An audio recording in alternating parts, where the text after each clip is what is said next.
And we are live. Welcome to the NBA Strategy Show. It is Sunday, March 14th. I am Josh Engleman. I am joined by the man passionately known as RynPak. Ryan, how are you today, man? How is your Sunday? How's your weekend? Well, it's daylight savings, so we had to spring forward, lost an hour of sleep. But hey, here at talking about some NBA, can't be better on a Sunday morning.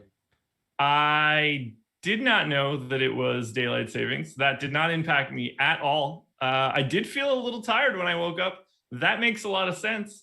I woke up an hour earlier than I would have liked to. Okay. I forgot that it was last night. Today is my wife's birthday. We had some people over last night. Things happened throughout the night, and I didn't remember at all that we would move that sort of stuff. It's weird now. Back in the day, you would have to change like 15 clocks in your house. Now everything just sort of updates on its own, except for the microwave and maybe the oven. Yeah, no, that's one of the things, and like it's usually around when the bars close, they choose to spring forward, so that works out well. But one of the things I really like when we spring forward, I just feel like a better human. I just love the more daylight in my day, so I'm more about to spring forward than falling Dead back opposite. person. I want pure darkness 24/7 so that I have no expectations of having to go do anything. And at least back in the day, I loved the extra hour because when it hit 2:00, they didn't shut the bar down. They actually rolled it back another hour, and you got the 1 hour of bonus drinking, which was always quite the event. Everybody would cheer. It was a really good time. There's no chance I'm ever going to be in a bar at 2:00 in the morning. So it's not all that fun anymore. I'm long since asleep. Whew. Yeah. Six-game Sunday slate. Let's get to it. I know. Guys, hit that like button as you get in the door. Subscribe to the channel. Hit the notification bell. All that good stuff. We got a ton to talk about today. Kicking it off, Miami Heat and Orlando Magic. Also, I do want to give a shout out to No House Advantage. They are the presenting sponsor of this show. We will touch on them in a little bit, but we will kick it off. The Miami Heat at the Orlando Magic. The battle for the state of Florida. Magic, not really. They're bringing like a spoon to a gunfight here. Heat 7-point favorites in Orlando. For Miami, we know Bam Adebayo is out. Avery Bradley obviously been out for a hot minute. For Orlando, anybody that has the ability to like handle the ball is still out. Fultz out, Cole Anthony out, Fournier out, James Ennis out. Just hitting on the main pieces there. Terrence Ross still questionable, but we'll start on the Miami side.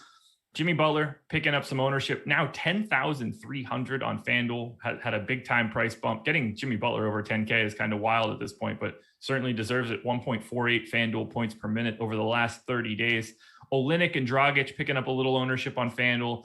No one picking up anything too crazy on DraftKings. So where do you stand on the Heat for today?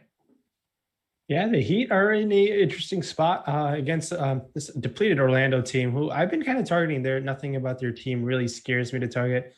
And Jimmy Butler has just been absolutely on a torrid stretch. I mean, if you just look at his game log and box score watching, he's consistently above 50 fantasy points over the last 6 games, even before the All-Star break. He's coming off a 52 fantasy point game. I think we can go back to Jimmy Butler as a kind of a priority play. He's been really, really good. It's been really impressive to see what he's been able to do. He's going to the line, and Jimmy Butler is one of those guys, if he's getting to the line, he's going to find a way to really pay off that salary more times than not. He's getting steals. He's getting blocks. I don't expect those steals to stay up as high as they have been, but he played Orlando on the 11th of March, and he had 62. I think still with no Bam, I think we can definitely go to Jimmy Butler tonight. Okay. Yeah. I mean, I think he's very clearly my favorite option coming from Miami across both sites.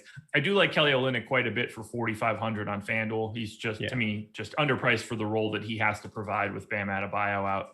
I'm a little nervous that the price increase, at least on FanDuel for Butler, has sort of squeezed all of the value out of him. Not that I expect him to have a bad game, but for him to have any sort of day that exceeds his salary is a pretty big number for Butler. But on a 6-game slate, the raw points should carry me enough that I don't think that it really matters.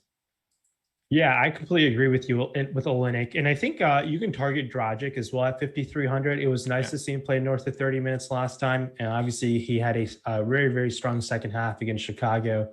And he put up north of 30 fantasy points. 5,300 price tag. It's a solid price tag for Dragic if he's going to find a way to play north of 30 minutes. And at Olynyk at that 4,500 price tag, I think it's a good reason to get over the field on him. And he played Orlando the other day, and he had 38 fantasy points. The minutes are strong. He's taking quite a bit of shots. So I'd like to target Olynyk, especially on FanDuel at 4,500.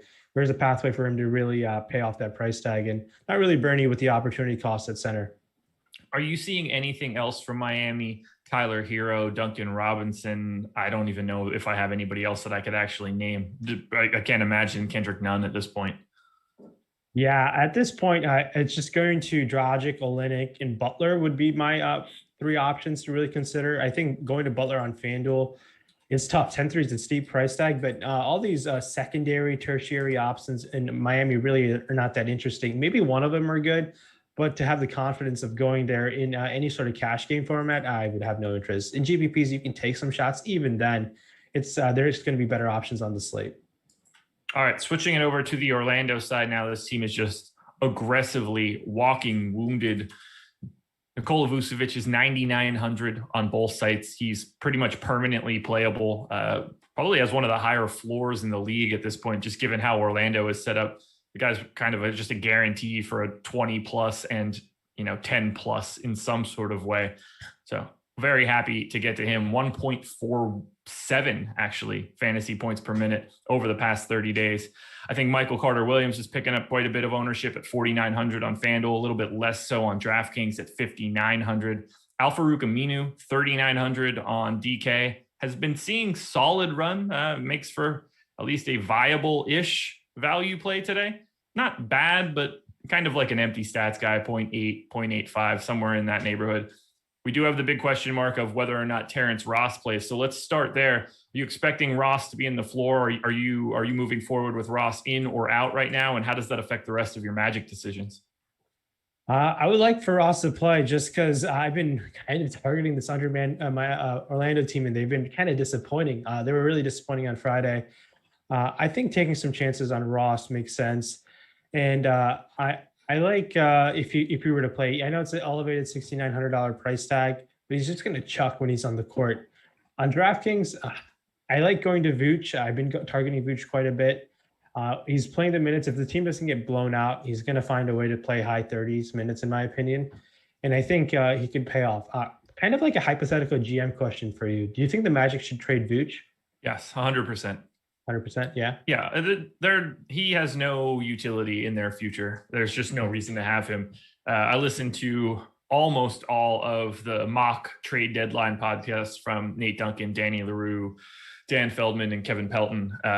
They weren't able to really get anything together, but they tried one trying to ship Vooch to the Hornets for some combination of like Malik Monk or Devontae Graham, getting guards back into Orlando, which I thought made some sense. And I think that he would probably be a decent fit in Orlando or in Charlotte. I don't think they're long for Cody Zeller. I mean, he would certainly help teams, that's no doubt, but his defensive acumen is a little lacking. It'd be interesting to see if Boston could swing something for him, but I do think they want to try out this Robert Williams experience a little longer than I expected. So, and it's kind of maybe working out better than I thought. But going back to the Orlando guys, there's some cheap options in like people that might come up in optimizers like Ken Birch, Randall, Dwayne Bacon even. I don't have much interest in them. Ken Birch did play 24 minutes. Randall played 37 minutes and he had 12 fantasy points last time.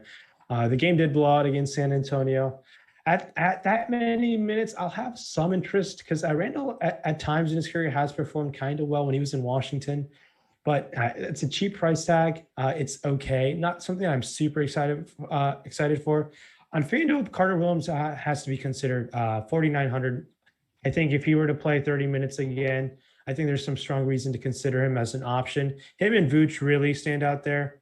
And that's really about it. Carter-Williams and Vooch on FanDuel, and then Vooch really just on DK for me. I think you could take chances on Randall, though. Okay. I do got to hit on a super chat that is basically all directed to you. So just remember that I am reading everything that's coming out. Andrew Kang with the monster super chat that said, "What's up, Ryan? My boys, Nalay and Dinesh, they said if we're ever in LA, you have to host us. They said Indians are like Koreans. It's an automatic bond as long as you aren't a scumbag. Nalay wants to know how your parents feel about doing DFS for a living." So funny story. I gotta correct. I don't do DFS for a living. I'm actually a grad student at the University of Michigan. I like to say I play DFS recreationally and kind of competitively. I don't say I do it for a living. So Sure. that's the correction there.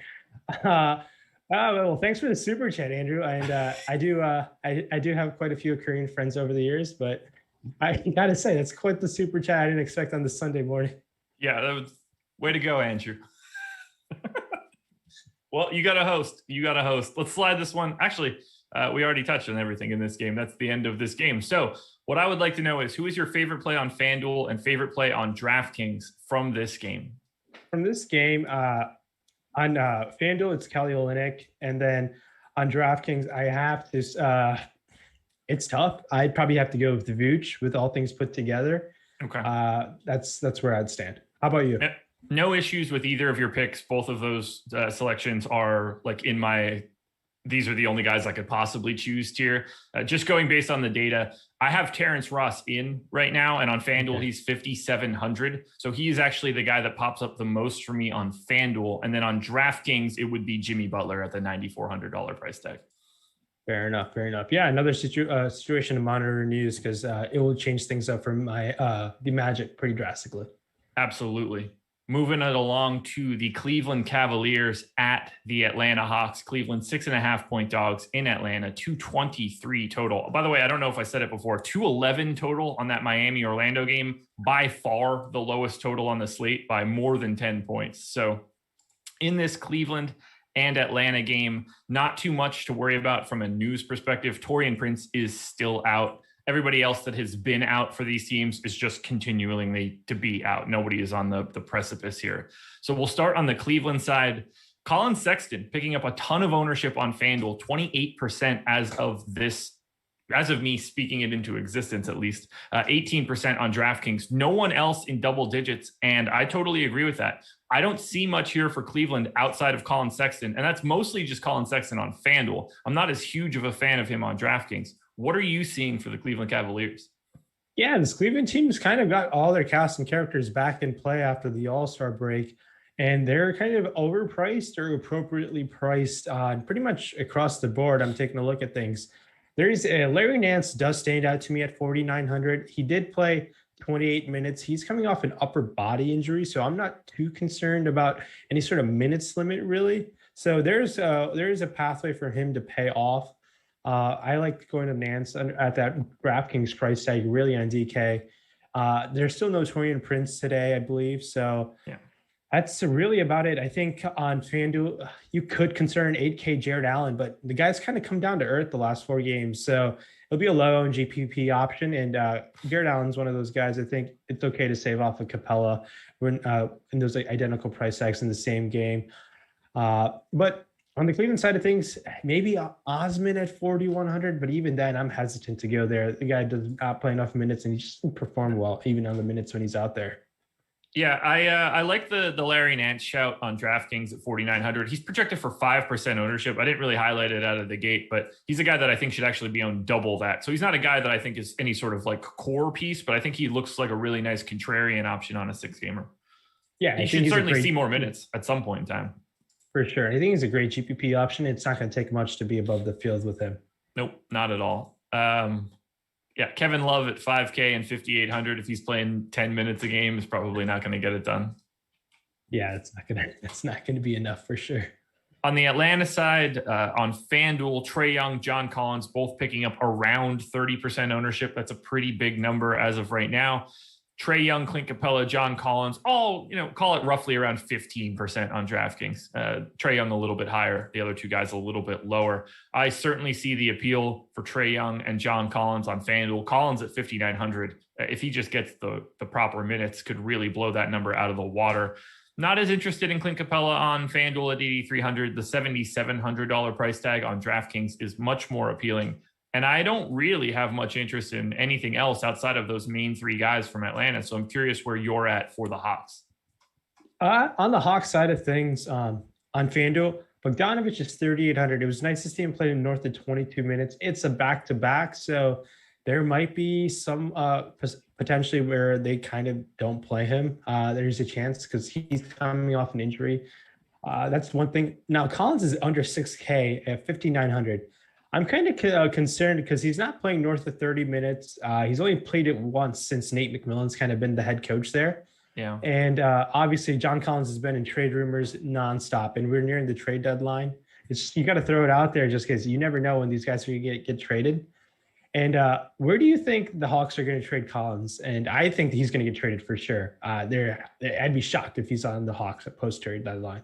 I think it's interesting because I think a lot of it comes down to how Nate McMillan feels about him now. I would have said without question he gets traded if it's the same regime, but maybe Nate McMillan sees this as a situation where they could ride this out throughout the rest of the year. It really just depends on what is coming back for them. I don't know where the natural fit is for John Collins.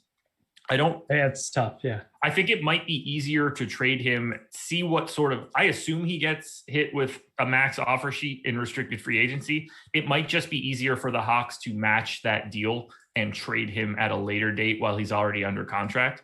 I do think that they should trade him. I'm not a huge John Collins fan, so I don't really know what team needs him. Who's a team that needs a 5 that's bad on defense that has a 4 that's a rim protector? Could you get John Collins to Dallas without moving the only Kristaps team I was Porzingis? thinking. Yeah, I was thinking Dallas would be the only fit where it kind of fits, and it's not like a true fit either. No, his game is not really meant to fit in this day and age anymore. It kind of sucks. You need John Collins needs to be on a team with a center like Kristaps Porzingis that can stretch the floor. Like if he were on Indiana with Miles Turner in the Domantas Sabonis role, that is how that would have to work. You need someone that's going to be able to be there for some rim protection. I don't know where he ends up. I'm fascinated by it. I think they bandied about on the podcast Collins to the Bulls in some sort of Lauri Markkanen swap, which I thought was kind of interesting. Markkanen also going to be a restricted free agent and probably fits a little bit better alongside Capella. Yeah, I don't know how Collins would fit next to Wendell Carter, who just is always hurt, who has a ton of potential, but is always damn hurt. Maybe that's the thing. Maybe they don't care if he fits alongside Wendell Carter Jr. Maybe they see him as the actual 5 and Wendell Carter Jr. is the guy that plays 20 minutes a game. I don't know. Yeah, I don't know where he ends up. I'm excited to see it. The trade deadline in the NBA is my favorite time of the year. I like picking your mind about it. There's going to be some other questions throughout the slate. There's a couple of these guys are going to get traded. Wait. I'm just curious where they're going to go. Do we have anything else in Atlanta and Cleveland? Trae Young on both sites, I think, has a potential to be great. At 9K on FanDuel is pretty solid. We got a roster 2 point guards on FanDuel, definitely in play there, in my opinion. And even a 9-3 on 9-3 on DraftKings, definitely a solid option to consider. Collins at 5,900. If you think for some reason he's going to play extended minutes against this Cleveland front court, I think is definitely should be considered at 5,900 on FanDuel. We're getting a lot of suggestions in chat. Miami alongside of Bam.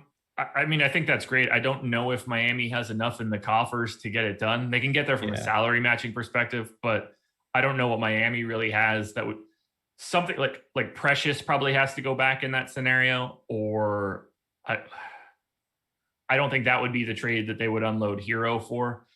They're also in the same division, right? Yeah, it's just going to be a tough sell there. Mm-hmm. Celtics could use him. I agree. I don't think they would want that kind of bad defense at the 5. I don't know if that would totally fit for them. I do think the Bulls fits. Aaron Gluck said, I don't really want Collins on Toronto. I would be shocked if that were a move that the Raptors would make. That doesn't really feel like a Masai move. No, Masai seems to. The Raptors are a whole nother interesting team where with what they do with Kyle Lowry, but that's something they flipped him to, spoiler alert, they flipped him to Philly in the mock trade deadline. Okay. Interesting. For who'd they get in return? Tyrese Maxey? No, they didn't really. I think Maxey gets rerouted to another team for Toronto. It had some Danny Green, Will Barton parts to it. It got pretty convoluted. It was kind of fun. Interesting. Yeah. All right, guys. 2 games up, 2 games down. We got 4 more to go. I want to touch on the schedule for the rest of the day. At 2:30 p.m. Eastern time, NASCAR live before lock with Jason and Chris for the whatever 500 that's going on today. I have no idea what's going on in NASCAR other than they're definitely racing cars. 5 p.m. Eastern time, NBA Deeper Dive. Jason is back with T. McBee, Terry McBride, taking you through all of these games once again. And then we move to live before lock, 6 p.m. Eastern time. Eric and Eric in the evening, EMAC, Eric Lindquist breaking down all of the final news up until that 7 p.m. lock. You cannot beat it. Even on Sundays, we're cranking out 4 hours worth of content on the channel. It's no rest on this one, man. No rest. No rest. Keeping it moving too. I have no idea what I gave Jordan as my third game. Let me look it up. Boston and Houston. Good deal. Boston Celtics, Houston Rockets. I don't even know if we can call them the Houston Rockets at this point. This is basically like Victor Oladipo and whatever the Houston Rockets G League team is called. The Celtics are 11-point favorites in Houston at 222 total. Let's just start on the Boston side. Tatum picking up huge ownership on FanDuel at 8,900. He's 31% owned. I fully agree with that ownership. Jaylen Brown also picking up some love at 20%. I'm a little lower on that. I think you can get to Kemba and Daniel Tice pretty easily, but these are more like 10%ers for me. I don't love all the pricing on Boston on DraftKings, though. And for a team like Boston with this much continuity, the coaching, I have a hard time believing that they don't just lay the smackdown on Houston. And I don't get the sense that they're going to be running these guys into the ground. I'm a little nervous about Boston. How are you feeling?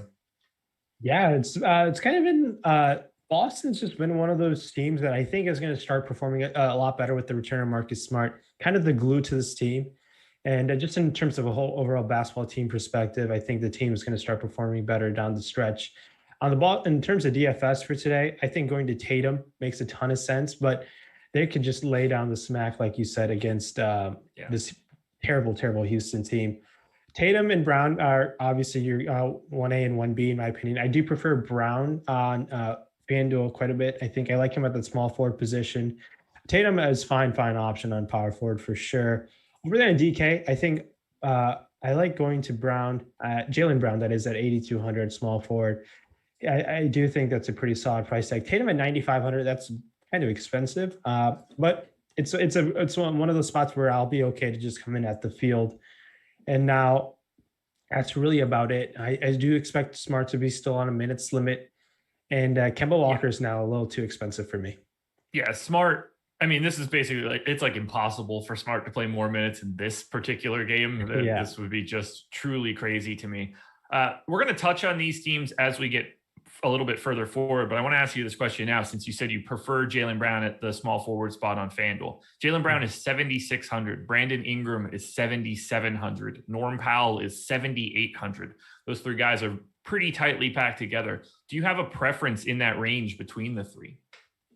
I think we can go back to Norm Powell with this Toronto team still undermanned, and it's a Chicago team that really doesn't scare me. They did pull him early. They got waxed by the Charlotte team last night. So I think it's a recency bias play to go to Norm Powell, where I do think we can get a little discounted ownership than usual. All righty. Anything else for Boston before we start talking about whatever is going on in Houston? No, I think Tatum and Brown make for fine options, and I hate playing that center like I'm in Boston. I always get it wrong. So same. All right, so Victor Oladipo is in for today. This much we think we know. All bets are off until the ball is actually in the air. David Nwaba, questionable. I guess he's questionable with broken whatever that he was supposed to have surgery on that he just didn't have because this team is ridiculous. So we have Oladipo, Tate, Kevin Porter, Kenyon Martin, Sterling Brown, Justin Patton, Nwaba with the Q tag, Mason Jones, Ben McLemore, and Anthony Lamb. Everybody, all the other 10 guys are out for right now. With Victor Oladipo in, I mean, he's 7,700 on FanDuel, one of my favorite plays of the day. Kevin Porter Jr. still only at 5K on DraftKings. He's heavy chalk, probably the first guy you're putting into every cash lineup. I'm going to Kenyon Martin. He's the flat minimum on FanDuel today, projected for 39% ownership. Jayshawn Tate still available. Is there any way that Houston isn't the most exposed team today? It's going to be hard if for some reason if John Wall suits up to play and really throws a wrench into everything, but that's not going to happen. With Oladipo back, it obviously doesn't help the rest of the team, but a lot of these guys are still in play. Oladipo, I think, is in a great spot on FanDuel 7,700. Yeah. Obviously, one of the better plays on the slate over there on DraftKings. I think going to both the juniors and Porter Jr. and Martin Jr. fine considerations.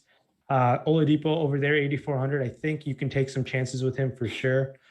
It's the great. I think you can still take chances on your Houston guys for sure. I don't know what to do with a 3K Mason Jones or a 4K Macklemore on DK.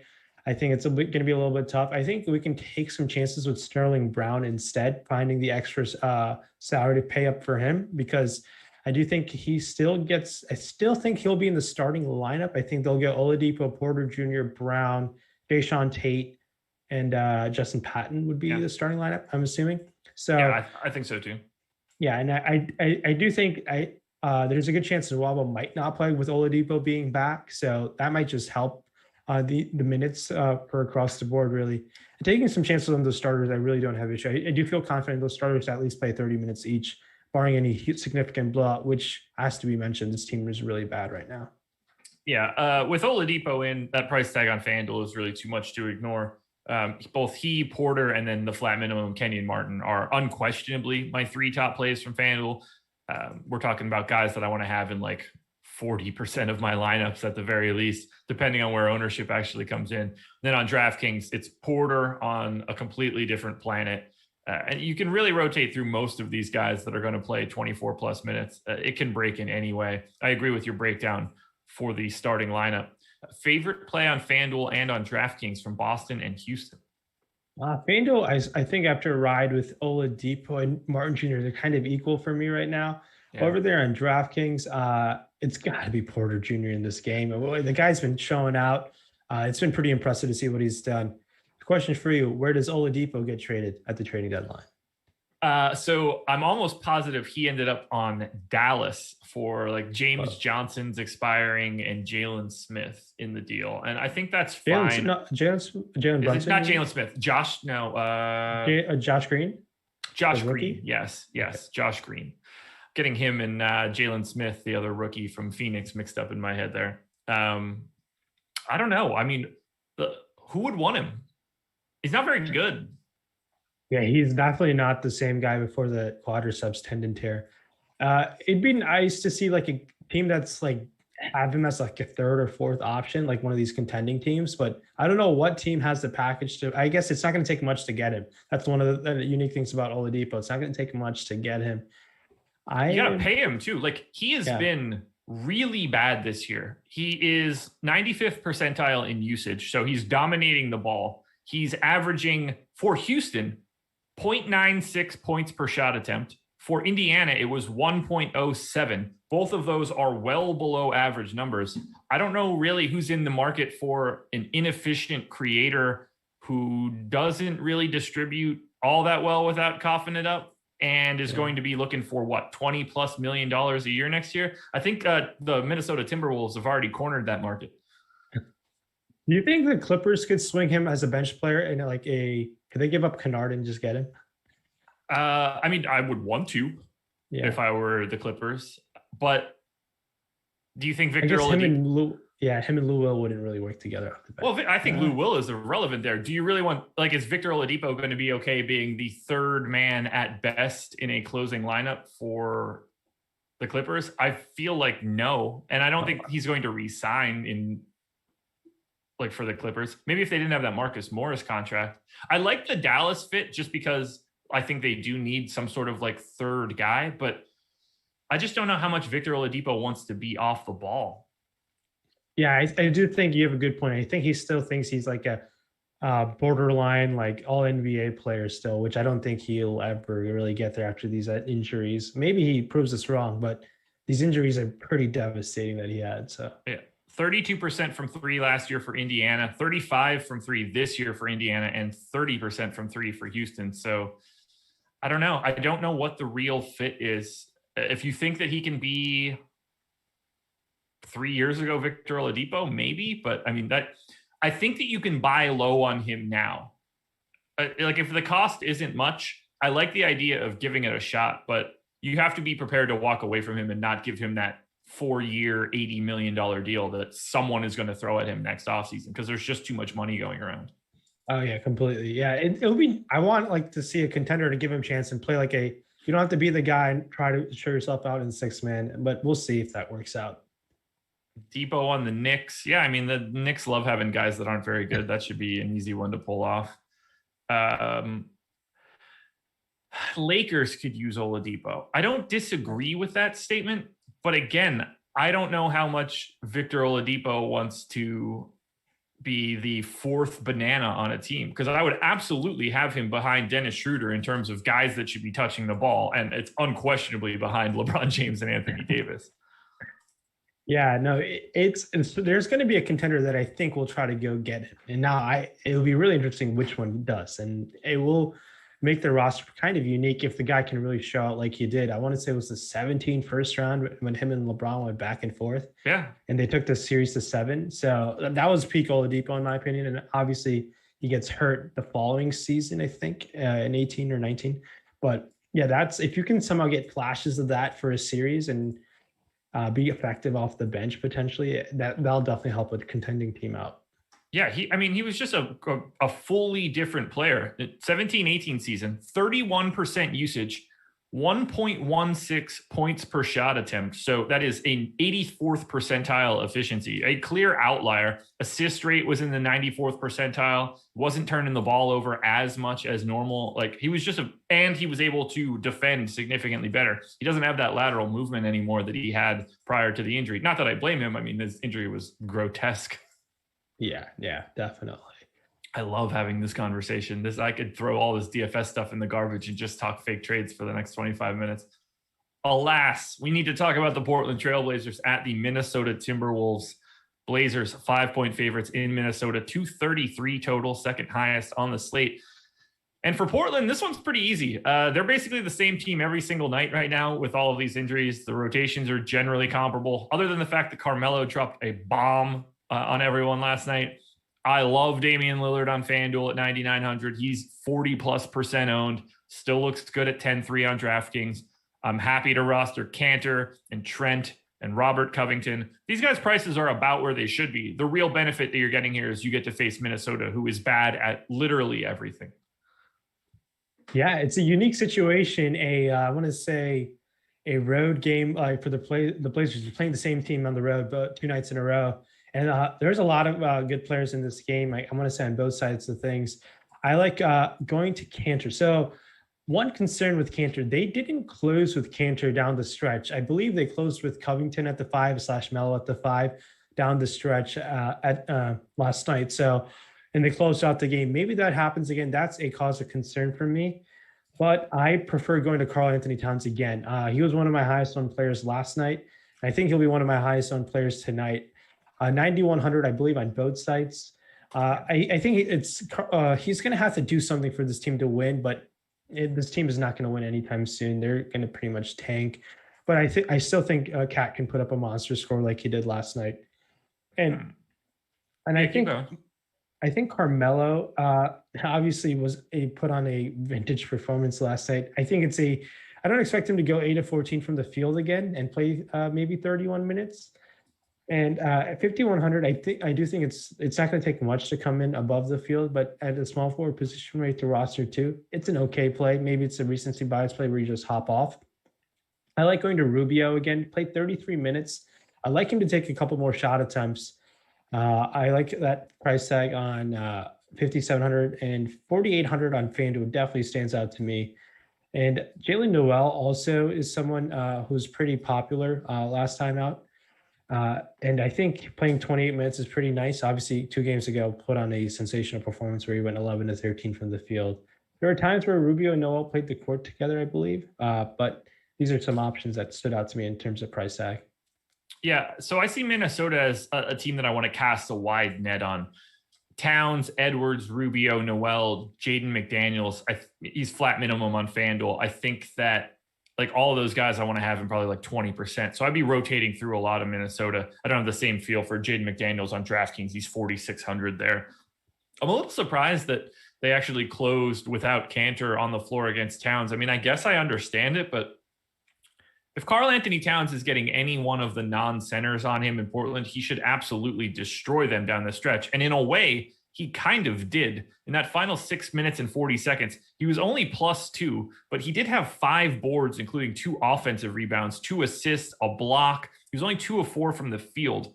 So he should dominate when Enes Kanter is not on the floor, because there's not anyone else that should be able to guard him. He is a truly transcendent offensive player. You would think you would want the size, but I don't know. They also stink. I think he should dominate with even Kanter there. I know Kanter has improved his defense slightly this year, but I do think Cat is in a great spot to put up a monster performance. Yeah. So for Towns, when Kanter is on the floor, you just have to hope the shot is falling. He's likely to be much better in the perimeter. Like, Kanter's a solid post defender. He's a huge body. It's not like Towns is going to just be beasting him. He's going to have to rely on quickness there. It's a weird matchup for him either way. I like this game. That 233 total is really appealing. I think there are plenty of options to go around here. This might be the game that I have the most of. Oh yeah, I don't disagree with you. I think taking chances with like a sub 10 Lillard on FanDuel make a great option. Even Anthony Edwards, the guy's just chucking when he's on the court. Yeah. He's just taking a ton of shots. And at that price, on both sites, I think it's a fine option. A lot of their multipliers stand out to me on SuperDraft as well. So for those who play on SuperDraft, definitely check out these guys' multipliers there. Kanter has a 145 multiplier. Ruby has a 1.6. Katz has a 105. Even Covington coming in at 1.5. So those guys definitely stand out on SuperDraft as well. It's a great game. Having multiple guys on all sorts of aspects is great. How do you feel about like the guys like Jake Layman, Jared Vanderbilt, Jaden McDaniels? They've been showing up in a lot of great, like in terms of like point per dollar plays. Yeah, it's tough because like you want those guys to put up 30 points of fantasy points, and they kind of only sit around the high teens and really disappoint you. Jaden McDaniels on FanDuel, because he's the flat minimum, I'd be willing to take a look at. I think you just have to play the price game. So many of these guys are in that like low to mid 20s in minutes. You don't really know if anybody's going to pick up a couple extra or a little bit less. So I wouldn't want to pay out the nose for it. So McDaniels for the flat minimum. Jake Layman is probably I think I like Layman more at 3,600 on DraftKings. I think value's a little bit more limited over there right now. Nobody's standing out as like guys I'm really excited to have, though. I would want to focus more on the Towns, Edwards, Rubio trio. Yeah, I agree with exactly what you said there. Mark K. Edwards really coming around. I wonder how great he will be 3 years from now. He will not be great. That much I can tell you. He's been absolutely terrible this year. Probably one of the worst players in the league. 26% usage with a 5th percentile points per shot of 0.915. This dude is not good at all. Now, look, most rookies are awful. Let's be clear here. He obviously has a pedigree and an athletic build to move forward, but he has been nothing short of truly awful this year. Outside of his 2 dunks, he had a great dunk last night. His Yuta Watanabe poster was epic, but outside of that, he'll put on some great like highlights for social, and people are thinking he's balling out. But as a team basketball player, he's been terrible, an absolute garbage player. So he's been the 4th worst player in LeBron, which is an advanced plus minus metric behind Rodney Hood, Isaac Okoro, and PJ Tucker. Oh, wow. I didn't expect Rodney Hood and Okoro to be that bad. Yeah. Interesting. From a wins added perspective, it actually might be him. Now, Okoro has cost Cleveland 1.1 wins. Hood has been at 0.8, and Anthony Edwards, the 3rd worst player in the league, costing the Minnesota Timberwolves 0.8 wins this year. Yeah, he's not a great team basketball player. Now, I don't know what's going to happen when D'Angelo Russell is healthy and how he fits in, but it's that top 3 protected pick. They're so lucky they got it protected. Otherwise, Cade Cunningham or Jalen Green is going to the Warriors for sure. Absolutely. Yeah, like I'm hoping that Anthony Edwards can piece this together a little bit more moving forward, but with this sort of inefficiency, he has a long way to go before that is. I mean, he's shooting 29% from 3. He is shooting at every spot across the floor, the rim, from the short mid-range to the long mid-range, corner threes and non-corner threes. He is below the 16th percentile in all of them. A dude just can't make a bucket. 42.4% effective field goal percentage. This guy can't score. For someone that should score. I mean, obviously he's putting up points, and the box score looks nice because he just shoots so much. It's why he's getting those points, but the efficiency needs to get better for sure. Yeah, like I'm not writing him off as terrible. But right now he's terrible. But he's absolutely dreadful right now. That doesn't mean he's only dreadful forever. There's only been a few rookies over the past decade that have been absolutely sensational. Obviously, Luka and Morant were once in a generational type players last year, but you don't see those guys every decade almost. No, let's look just at LaMelo Ball. 27% usage, 1.13 points per shot attempt. That's a 60th percentile usage rate. And let's be clear here. No one thought the Charlotte Hornets were any good this year. They were probably pretty comparable in win totals with the Minnesota Timberwolves before the season. Nothing too egregious. They're looking a lot better because he has been more efficient. And that right there is what makes LaMelo Ball look like he could be a future star, because he's coming into the league at 19 years of age, being more than average in efficiency on a team that isn't really set up for his success outside of Gordon Hayward. Man, the Minnesota, they could have had LaMelo Ball and Cat just running a nice 2-man game, but I mean, if I'm the Golden State Warriors, that's the one that I'm looking at. Like I think we whiffed here. Not whiffed, because obviously like James Wiseman could be anything. That dude is just a fully raw basketball player right now. It's got to be hard to look at LaMelo succeed and think you see Steve Kerr benched Wiseman for 3 quarters because he missed COVID testing. Yeah, which, how do you miss COVID testing? Testing, yeah, especially during a pandemic. Yeah, especially when it's the only thing we've known for a calendar year. Yeah, it's not like it's the first one. He's like, yeah, man, sorry, I forgot. All right, we need to talk a little bit about No House Advantage, the presenting sponsor of this show. You don't really have to worry about fantasy point projections. It's a very different mechanism. You're worried about player props. So instead of thinking like, oh, can this guy 4X or 5X? You don't even have to worry about it. And the even better part is we're providing you all of the goods for No House Advantage. If you come to Awesemo.com for free, we're offering No House Advantage projections. So we're ranking out all of the props that you can select.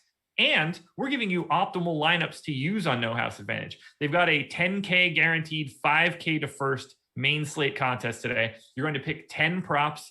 You rank them in a confidence interval. So your favorite prop is worth 10 points. Your second favorite prop is worth 9, 8, 7, 6, 5, 4, 3, 2, 1, all the way down the list. And this is the big one. And this is, I mean, for this kind of news, all users on No House Advantage today can get a $20 deposit bonus. All of them. If you make a deposit on No House Advantage today, you can get a $20 deposit bonus. We'll hit on 1 or 2 props here. I'm just going to give you, let's see, who would be a really fun one? Anthony Edwards, for example. 19.5 points for Anthony Edwards. How are you feeling about the over-under on the former first pick of the NBA draft? Anthony Edwards, we just spent the last 5 minutes just ripping on this guy, but just because he takes so many shot attempts, I'm going to find a way to take the over on this. I would feel a lot more comfortable taking the over on an Anthony Edwards prop as well. Let me just see where I have it, just to see if I do think it's a pretty good line though. For what I have him at 20.2. Yeah. Okay. So guys, sign up at No House Advantage. You can get a $20 deposit bonus today. You don't have to do anything else. And again, 10K guaranteed, 5K up top. Beat your friends, not the house. Win big with player props today. After you go ahead and sign up at No House Advantage, I've got something even better for you. Use the promo code SHAMROCK, SHAMROCK. Get 50% off an Awesemo Plus weekly pass when you use that promo code. It's $15 for a full week of Awesemo Plus. That's access to everything. NBA, PGA, NHL, NASCAR, MMA, soccer, esports, college basketball. This is only good for new subscribers through March 17th, which is 14, 15, 16, so Wednesday? 15, 16. Yeah, Wednesday. Only good through Wednesday, which I'm assuming is actually St. Patrick's Day. It is, yeah. There we go. St. Patrick's Day. Yeah. So you can use that promo code Shamrock all the way through St. Pat's. 2 games to go here. Let's get back to the sheet that I actually need. I don't know which one I gave Jordan first. Toronto. See, I was going to go Clippers. Stupid alphabetical order stuff. The Toronto Raptors at the Chicago Bulls. Bulls 3.5-point favorites, which is kind of wild. 231 total. Toronto is going to be without everybody with a pulse. Fred VanVleet, no. OG Anunoby, no. Pascal Siakam, no. Pat McCaw, no. Malachi Flynn, no. I think I got all of them off the top of my head, so that's fun. I'm very happy to grab sort of anything that I can get of Kyle Lowry, Chris Boucher, and Norm Powell. In particular, Lowry and Boucher on FanDuel, Lowry and Powell on DraftKings, but I like all three of those guys. I don't like getting to DeAndre Bembry, but I think it's at least something you have to do a little bit of. What do you want to do with this Toronto team? It's ultra shorthanded once again. Yeah, like you said, Lowry, Boucher, Powell. Probably in that order. Now that I think about it, I just preference is just landing on those three guys. I think Powell, disappointed a lot of people last night, was significantly owned. I think just going back to him is fine. If this game is close, he's going to have to play mid-30s minutes. All those guys, I think, find a way. Boucher probably finds a way to play north of 30 minutes if this game is close, I hope. All smash that salary, especially against the matchup versus Chicago. And last night, Bembry paid off. Stanley Johnson didn't pay off. Kind of happens with Stan Johnson is chalk. And maybe one of those guys is good again. I don't have the confidence in those guys. They're so hard to predict, especially they just not going to get enough shot volume in my ways and don't fill up the stat sheet in ways that they can pay off the price tag that they need to for you to get there. Maybe Terrence Davis off the bench against, but I still just like being more certain with those going to Lowry, Powell, and Boucher. I think I feel a lot more confident in that route. And I think you're better off just going there. Now, I don't know how to feel about the secondary value guys in Stan Johnson and Bembry. It's a little tough, especially Stan Johnson now 4,300 on DraftKings. Yeah. I think he's okay at the min on FanDuel, but it's just okay. Nothing really too exciting. Yeah, if you're getting to him, it's probably for the flat min on FanDuel, but I gave him 24 minutes. He could play 28 and still be bad. He could play 32 and still be bad. He's uniquely good at being terrible at fantasy. I would really like to just focus on Lowry, Boucher, and Powell, and depending on which site, you can mix and match some of those guys. On the Chicago side, this should be significantly more appealing than it normally is. We saw Lauri Markkanen get back up over 30 minutes, but we actually have a pretty big piece of information for this game that we need to touch on that I honestly didn't see to start the day. And then I did catch the news. This I just didn't expect it. So Kobe White and Wendell Carter Jr. not expected to start today. They will be replaced by Tomas Satoransky and Thad Young. Should be fun there, huh? Wait, did this just come out this morning? No, 8 hours ago on Fantasy Crabs is where I saw it. Wow. Okay. That's kind of significant news. Yes. Wow. I'm assuming Satoransky is going to become very, very popular. $3,200. I think you definitely need to make him a priority value play if he's going to start. If he's starting, I'm going to expect him to play 25 minutes or more, right? I gave him 24. I don't know what the real plan is. Like, do these guys start just to try to redistribute? Because Kobe White has been really bad with Zach LaVine on the floor this year, and so have the Bulls, in fact. I wonder if they're just using this as a stagger, an easier way to stagger for offense, defense, and then they would go to a closing lineup more like their normal lineups. It's so hard to tell right now. Like, the Thad piece is way more interesting to me because I really think his minutes can go anywhere. Satoransky at 3,500 is just going to look good no matter what we think the closing lineup is, just because he's 3,500 at starting. I think Satoransky definitely prefer that. You said Thad Young is starting for Wendell Carter or Lowry? Yes, Wendell Carter. They're starting. Okay, yeah. Well, like ostensibly Markkanen and Thad Young are the 4 or 5. You take your pick on what you're calling those two guys. Man, okay. I think Thad Young makes for a fine option. He has performed well throughout the year.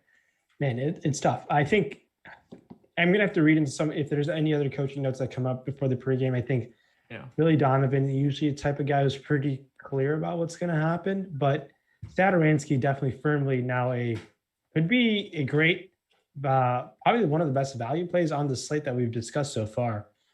And I think targeting other guys on the team, I mean, we know what Levine can do with his upside if he's going to find a way to take even more shots with no Kobe White, if they're going to share the time on the court less. And this is going to remove Wendell Carter Jr. from any sort of consideration. I don't think he's going to play. Maybe he plays 20 minutes and that's about it. Yeah. So that's another thing. Like, does Wendell Carter Jr. just play backup rotations and then close at center? I have no idea. Yeah, I don't know. And it's an interesting time to do it against this Toronto team that's like very undermanned too. It doesn't make a ton of sense. I don't get a lot of this. I'm not gonna lie. I consider Billy Donovan an above average head coach too. So I'm just kind of interested in why this is happening. Yeah, it's going to be pretty tricky for me to try to hash through this. I have very little interest in Thad Young on FanDuel, by the way. He's 6,800 there, 5,700 on DraftKings. I think that's a very different play. For sure. Yeah, 5,700 is definitely a solid option. Where are the Bulls in the standings? They're in the discussion for the play-in, I believe. Okay. No. Let's look at it here. So in the East, they are 1, 2, 3, 4, 5, 6, 7, 8, 9, 10. They're projected for 11th by 538 with a 6% chance of making the playoffs. So not great. In theory, they should be doing the opposite of this move and playing their young guys more because they don't get the sense. They're 538 has them projected to go 28 and 44. Interesting. Okay. They are 16 and 20 right now. That's 3.5 games behind the Knicks. Interesting. Yeah. Hopefully there's some more coaching notes that come out before the game, but it'll be tough. For me, I feel most confident in Satoransky that he's going to find a way to pay off that price tag. The salary is pretty cheap. Question for you. Where do Markkanen and Lowry end up? If Lowry doesn't end up in Philly, I would love to see Lowry on the Clippers if they could swing that. Yeah. But where does Lowry Markkanen end up?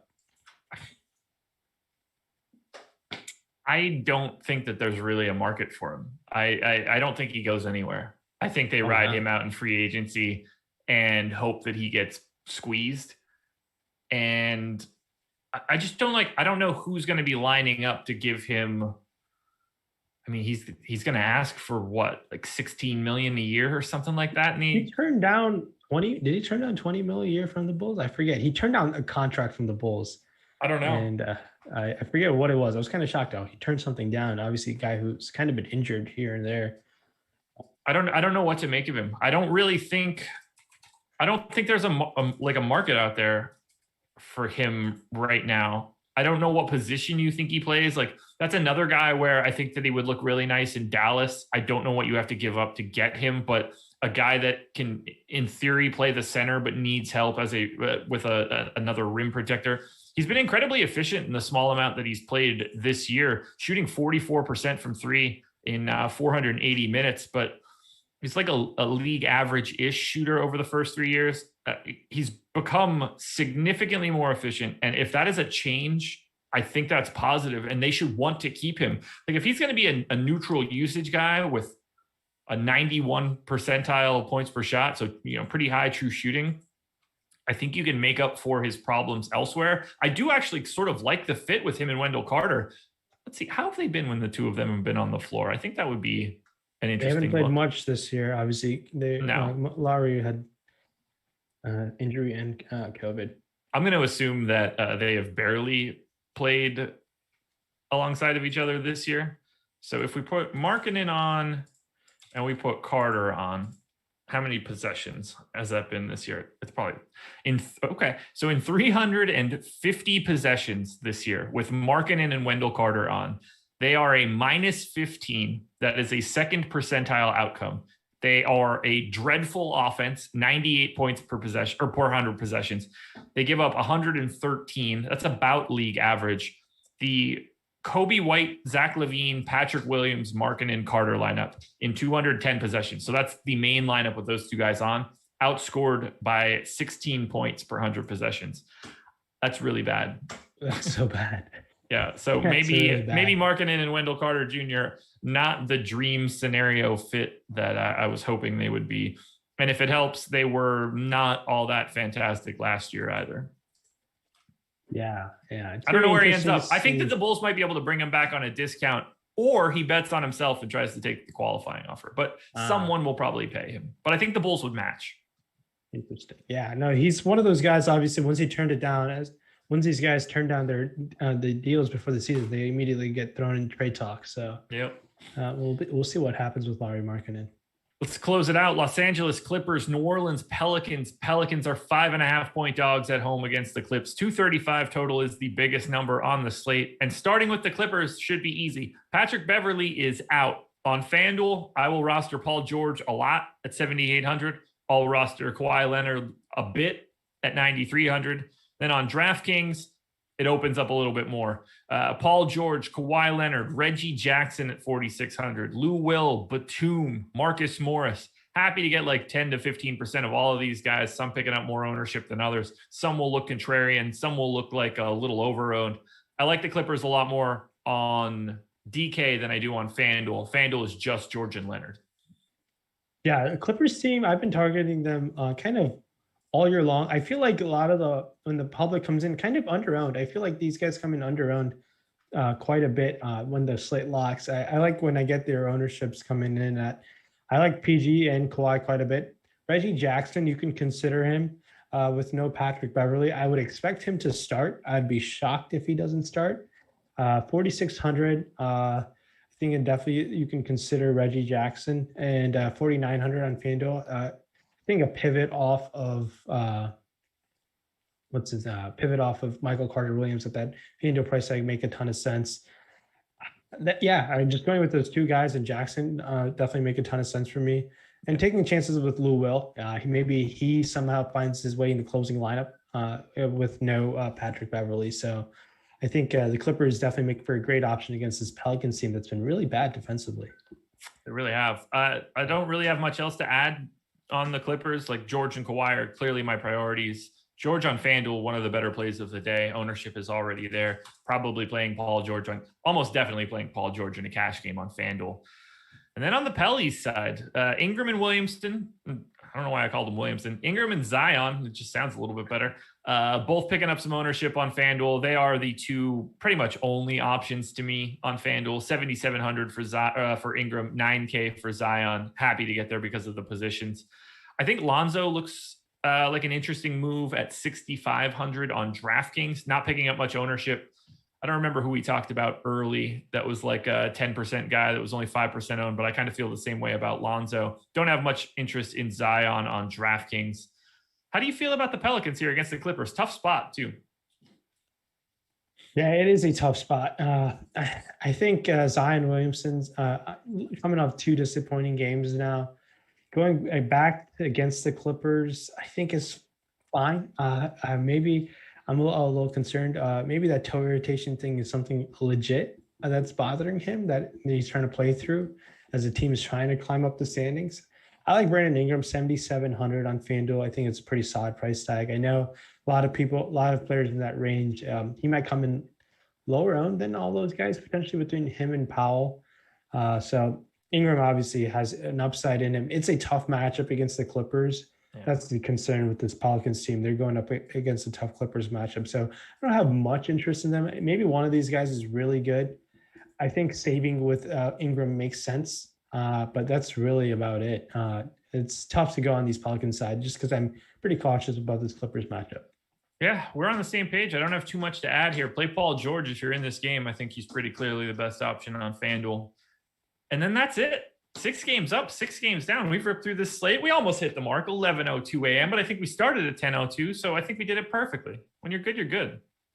No, fantastic. It was fun to mix in some trade talk in there as well. That was a ton of fun.